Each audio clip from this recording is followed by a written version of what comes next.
Bugun 30-oktyabr 4-sinfda navbatdagi to'garak mashg'ulotimiz.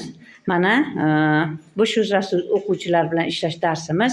Bugun iqtidorli o'quvchilar bo'sh o'zlashtiruvchi o'quvchilarga biriktirilgan, Muslima Nabijanovaga biriktirilgan, Bibinaso Sevinchga biriktirilgan, bu yoqda Orzu Rayhonaga biriktirilgan, Hasan esa Elbekka biriktirilgan.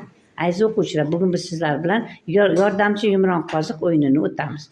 Bu o'yin orqali siz mana bu to'nkalarda berilgan nimalar, nima, kim, kimlar so'rog'iga oid so'zlarni yumron qoziqlardan topishingiz kerak bo'ladi. Mavzu tushunarlimi? Ha. Xo'p, sharti tushunarli bo'lsa boshladik. Xo'p.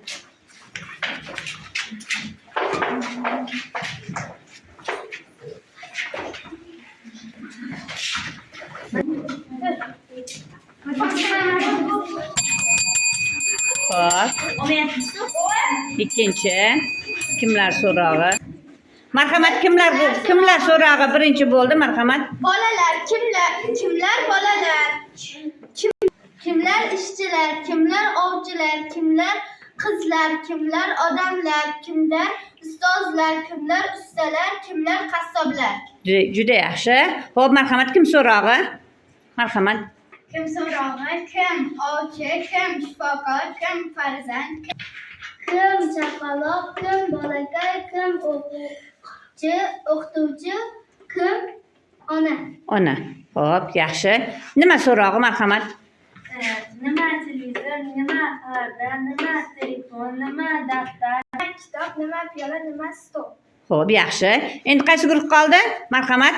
Nimalar guruhi. Marhamat. Sumkalar, nimalar qalamlar, nimalar vagonlar, nimalar mashinalar, nimalar tortlar, nimalar piyolalar, nimalar